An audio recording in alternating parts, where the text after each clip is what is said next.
Hello students, हमने आईयूपीएससी के बारे में थोड़ा प्रायोरिटी ऑर्डर के बारे में पढ़ा था कि सबसे पहले हम फंक्शनल ग्रुप को देखते हैं, फिर हम कार्बन कार्बन के बीच में जो मल्टीपल बॉन्ड है उसको देखेंगे।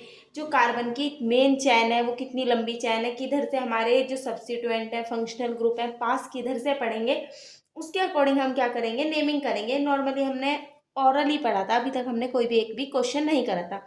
अब एक टेबल सी है, नॉर्मली है, समझने के लिए है कि जब हमारे पास मोनो अब क्या है, जो कार्बन कार्बन सिंगल बॉन्ड होता है मतलब कि एल्केन, अगर हमने देखना है एल्केन की चैन सब्स्टिट्यूशन, एल्केन की चैन सब्स्टिट्यूशन और एल्काइन की चैन सब्स्टिट्यूशन है।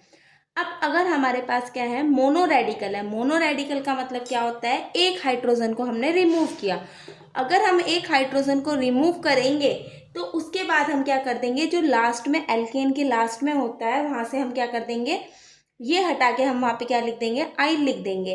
सेम इसमें भी आइल लिखेंगे, इसमें भी आइल। अगर हमने डाई रेडिकल का मतलब होता है दो हाइड्रोजन को रिमूव करना। जब हम इस एल्केन में से, एल्केन क्या होता है, ये नॉर्मली कार्बन कार्बन कार्बन ऐसे, जब मैं यहाँ से दो हाइड्रोजन को क्या कर दूंगी, रिमूव कर दूंगी, तो दो हाइड्रोजन को रिमूव करने के बाद में ये जो मेरा एल्काइल है इसके नाम के पीछे मैं क्या जोड़ दूंगी, एल्काइडीन जोड़ दूंगी, ALYKLIDENE, ये जोड़ दूंगी, ये वाला हटाकर। अब इसके बाद अगर हमारे पास क्या है, तीन हाइड्रोजन है, हमने सेम इसी तरीके से जो डबल बॉन्ड का नेम होगा वो क्या हो जाएगा, ALKENE हटा के क्या जोड़ देना, YLEDEN, और यहाँ पे ALKYNE हटाना है और वहाँ पे ये जोड़ देना है YLIDEN। अब अगर हमने तीन रेडिकल का मतलब क्या होता है, 4 3 रेडिकल, तीन हाइड्रोजन को रिमूव कर देना है। अब तीन हाइड्रोजन को रिमूव करके देने के लिए लास्ट में हम क्या लगा देते हैं, ALKYLIDENE, एल्काइडीन बोल देंगे, और इसको हम एल्कीनेडीन बोल देंगे क्योंकि ये डबल बॉन्ड वाला है, इसीलिए गैप नहीं रखना है, मैंने रख दिया। और इस वाले को ALKYNYLIDENE। अब इसके बाद हम एग्जाम्पल से करेंगे कि किस तरीके से हम आईयूपीएससी नेमिंग को करते हैं। ये इसमें कुछ ज़्यादा टिपिकल नहीं है।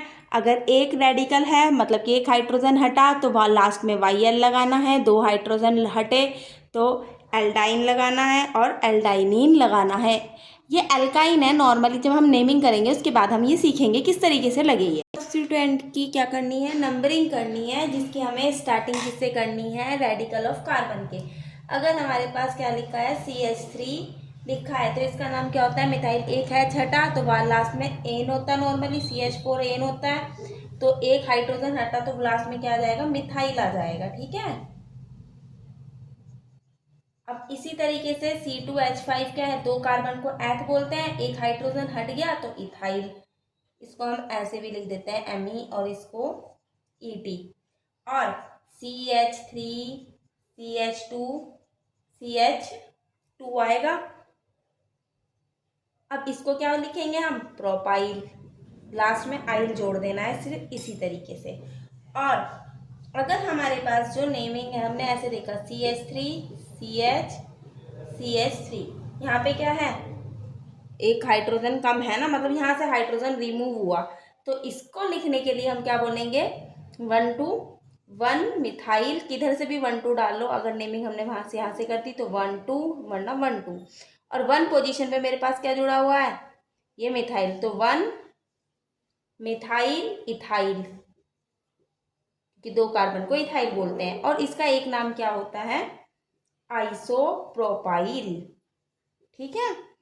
अब अगर हमारे पास ऐसे है CH3 CH2 और यहाँ पे मेरे पास CH3 लगा हुआ है, और सबसे लंबी कार्बन की चैन देखनी है, 1 2 3, इधर से जाओ 1 2 3 की, इधर से भी नेमिंग कर लो बराबर पड़ेगी, 1 2 3। अब 2 पोजीशन पे क्या है मेरा, मिथाइल, तो 2 मिथाइल, तीन कार्बन को क्या बोलते हैं, प्रोपाइल। ठीक है। एक हाइड्रोजन हटा हुआ है इसलिए, और इसको हम क्या बोल सकते हैं, आइसोप्रोपाइल भी, सॉरी आइसोब्यूटाइल भी बोल सकते हैं क्योंकि 4 कार्बन है इसलिए।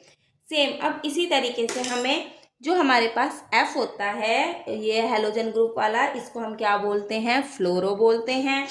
Cl को क्या बोलते हैं हम? क्लोरो बोलते हैं।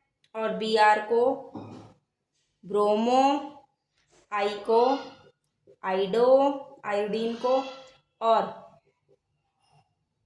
NO2 को नाइट्रो, और क्या कहते हैं, ये हमारे कुछ नेमिंग है। अब हम इसके बाद क्या करेंगे?